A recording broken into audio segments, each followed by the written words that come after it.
In your estimation, how many women have you slept with in your life? That's a good question. I never really counted. What do you think, T? A lot. A lot? How about a lot? Lemmy says about 1,000. Lemmy says about 1,000? He himself has had 1,000. Oh, it's more than 1,000. That's for damn sure. Hell yeah. Let's just say a lot. I, Ronald Reagan, do solemnly swear that I will faithfully execute the office of President of the United States. Music's a definition of where the world's at that moment. It's like a snapshot of our society. In the first term of Reagan's administration, America was a place where you could be very successful. Everybody said, it's too much, it's so big. Well, those are the things that made it successful. The vibe of metal is larger than life.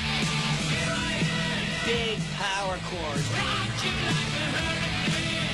And I think Republican governments have this big attitude. Excess is definitely a huge part of heavy metal. We wanted more people, more girls, more dope, more booze, more money, more fun, more. If there was kind of a phrase, I think, to sum up the whole 80s thing, would be anything worth doing is worth overdoing. La historia del metal. Episodio 3. Miradas que matan.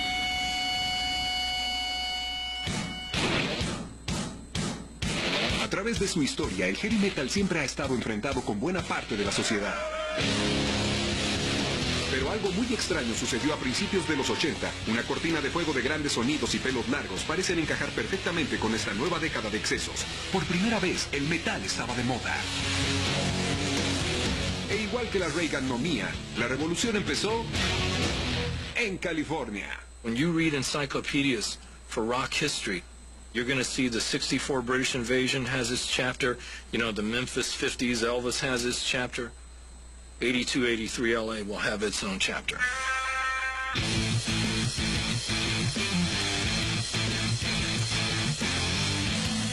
In those days, on the Strip, you could literally see a Wasp, Striper, Saxon.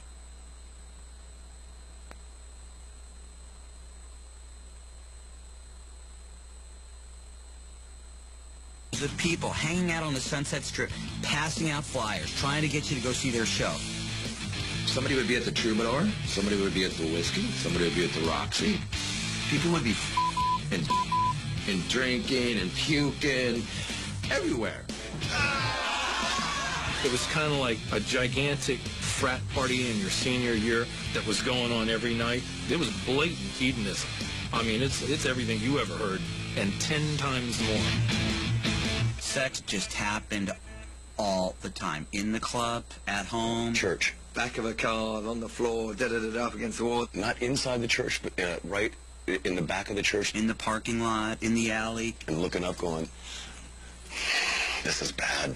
This is bad. I mean, on the way to a party, we'd stop the elevator and have a and then go to the party. There were many a fine young lady that was willing to, how should I put this, to relieve you underneath the table while you were having pizza.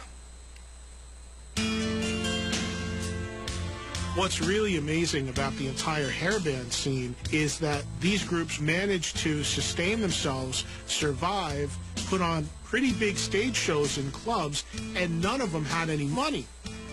You would come down to either buying beer or buying food. You'd think, well, you know what? If I buy food, I'm just going to be full. If I buy beer, I'll be full and I'll be buzzed. So, of course, you bought beer. I had a closet that was 3 by 12, and I was there for a year and a half. No heat, no electricity. Living on less than $5 a week. And that's when you find out how bad do you want it. I remember putting peanut butter on bread with a Social Security card at the Hollywood Bowl Motel. We had nothing. Frankie Bonelli, living with a girl that was 2 doors down from me, my landlord had a white picket fence. And every day I'd come home and there'd be 2 or 3 slats missing out of that white picket fence. Frankie's out there stealing the fence from my landlord out there, and they're using it for firewood. It was brutal. But it was cool, though, you know? There was always this excitement in the air. I mean, just walking down the streets, walking down Sunset Boulevard, you just knew you were on the edge of something really cool. You know, you didn't know what was going to quite happen, but you knew something big was going to happen. Para el 83, Quiet Riot fue una de las pocas bandas de Sunset Street con una oferta importante de disco. Pero después de 2 álbumes y un tercero en producción, aún estaban batallando en la oscuridad hasta que llegó una idea. I was doing a lot of demos, and a demo of mine got in the hands of a manager who was doing business with a guy who had his own little record company. And I guess he sort of liked what he heard, and he said, let's go in and do another demo with a cover tune, because, you know, cover tunes are always the safest way for record labels to feel that the band has a potential shot at a hit. So it came time to record in the studio. He says, well, let's do the Slate song, the Come On Feel the Noise track.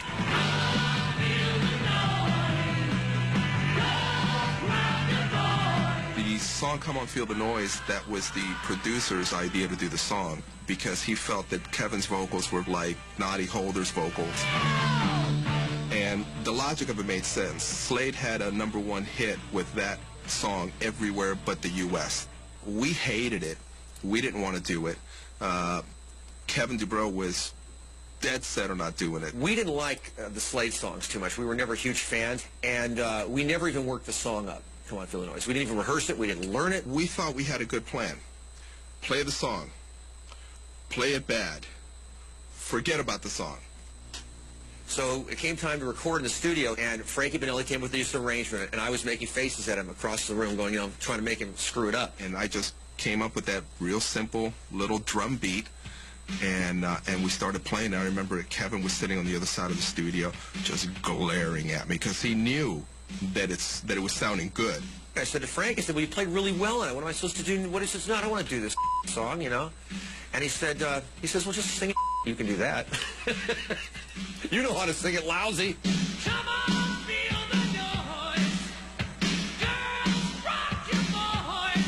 We'll get wild, wild, wild. I guess it turned out pretty good. What you have on record is the first take. That was the first time we had ever played that song. Is what ended up coming out.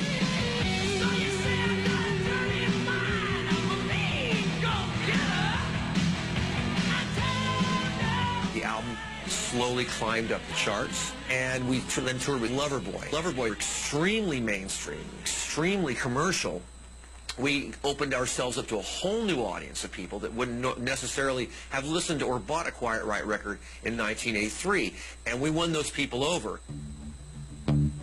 Cargado de canciones rítmicas, el LP Mental Health de Quiet Riot continuó subiendo audazmente en las listas del pop. Entonces, el 26 de noviembre de 1983, hizo algo que ningún disco de metal había hecho antes. When I count to 3, I want you guys to scream so loud that your throats are gonna bleed. 1, 2, 3! Metal Health se convirtió en el álbum #1 en los Estados Unidos. You want metal? You got it! Metal Health!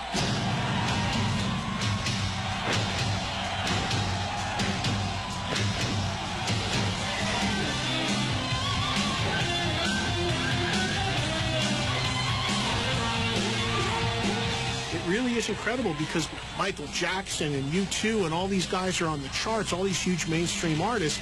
And who the hell is this? Quiet Riot, Metal Health. And all of a sudden, this thing is the #1 album in the country. It really broke that last barrier for metal. You know, I didn't really think of it in those terms. I was just wanted to get on tour. I wanted to be on a tour bus. I wanted to play rock and roll with my friends. You know, I was living my dream. It was more of a surprise to me than anything else when I started to climb the charts. I go, here we go. We made record labels realize that there was money to be earned from heavy metal. So I think we opened up the doors to record labels saying, you know, let's go out and sign just about every other band out on the strip.